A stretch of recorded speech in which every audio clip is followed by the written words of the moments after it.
بسم اللہ الرحمن الرحیم۔ السلام علیکم ورحمۃ اللہ وبرکاتہ۔ پل صراط کیا ہے؟ پل صراط کی لمبائی چوڑائی کتنی ہے؟ صراط حق ہے۔ یہ ایک پل ہے جو جہنم کے اوپر ہوگا۔ یہ بال سے زیادہ باریک اور تلوار سے زیادہ تیز ہے۔ جنت کا یہی راستہ ہے۔ سب کو اس پر چلنا ہوگا۔ کافر نہیں چل سکیں گے اور جہنم میں گر جائیں گے۔ مسلمان پار ہو جائیں گے۔ بعض تو اتنی جلدی جیسے بجلی چمکی، ابھی ادھر تھے ابھی ادھر پہنچ گئے۔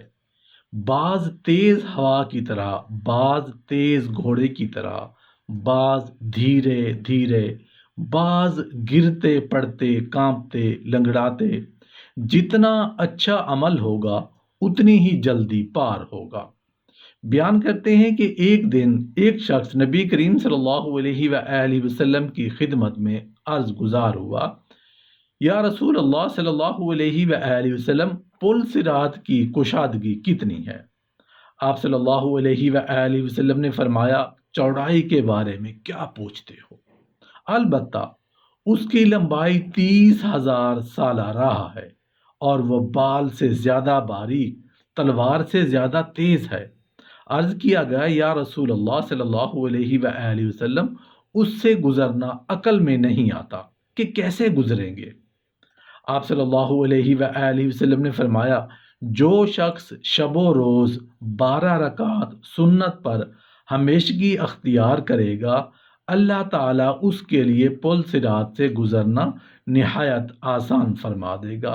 یعنی فرض نمازوں کے بعد یا فرض نمازوں سے پہلے جو سنتیں ہوتی ہیں، ان 12 سنتوں مختلف نمازوں میں، ظہر میں مختلف ہیں، عشاء میں مختلف ہیں، مغرب میں مختلف ہیں، تو ان 12 سنتوں کو جو ہمیشگی اختیار کرے گا، اللہ تعالیٰ اس کو پل صراط سے گزرنا نہایت آسان فرما دے گا۔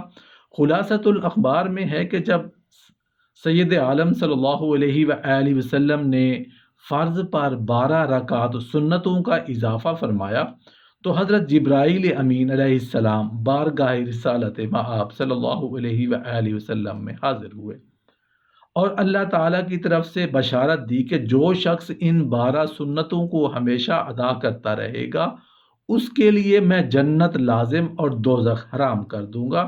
نیز فرمایا، قسم بخدا، جس شخص نے ان سنتوں کو چھوڑا وہ روز قیامت میری شفاعت سے محروم رہے گا، اور جس شخص نے ان 12 رکعتوں پر ہمیشگی اختیار کی، اسے اللہ تعالی ہر ایک رکعت کے عوض روئے زمین کی مثال 7 گنا زیادہ شہر عطا فرمائے گا، اور ہر ایک شہر میں 70,000 محل ہوں گے، اور ہر محل میں 70,000 تخت، اور ایک تخت پر 12 حوریں جلوہ افروز ہوں گی۔ نیز اللہ تعالیٰ اس کی دعا کو شرف قبولیت عطا فرمائے گا، نیز وہ میری شفاعت سے بہرہ مند ہوگا۔ سید دو عالم صلی اللہ علیہ وآلہ وسلم فرماتے ہیں کہ جو شخص 2 رکعت نفل ادا کرے، اللہ تعالیٰ اسے آتش دوزخ سے 40 سال کی مسافت پر دور رکھے گا۔ نبی کریم صلی اللہ علیہ وآلہ وسلم فرماتے ہیں، جس کے نوافل زیادہ ہوں گے اس کے نیک اعمال بھی زیادہ ہوں گے، اور اس سے برائی بہت کم ہوگی، اور اس کے مراتب بلند کیے جائیں گے۔ لہٰذا ایمانداروں کو چاہیے کہ اپنے اوقات کو ضائع نہ کریں، نیز چاشت کی نماز کو اپنے ہاتھ سے نکلنے نہ دیں، کیونکہ آپ صلی اللہ علیہ وآلہ وسلم فرماتے ہیں، جس شخص نے نماز چاشت کی 4 رکعت اس طرح ادا کی کہ بعد از فاتحہ آیت الکرسی 1 بار، سورہ اخلاص 3 بار پڑھے، تو اللہ تعالیٰ اس کے اعزاز کے لیے 30,000 فرشتوں کو بھیجے گا تاکہ وہ اس کے نامہ اعمال میں سورج کے غروب ہونے تک اس کے نیک کاموں کا ثواب لکھتے رہیں، اور اگر وہ اس روز فوت ہو گیا تو اسے شہادت کا درجہ نصیب ہوگا۔ اور نماز ظہر کے بعد بھی 4 رکعت نوافل ادا کرنے چاہیے۔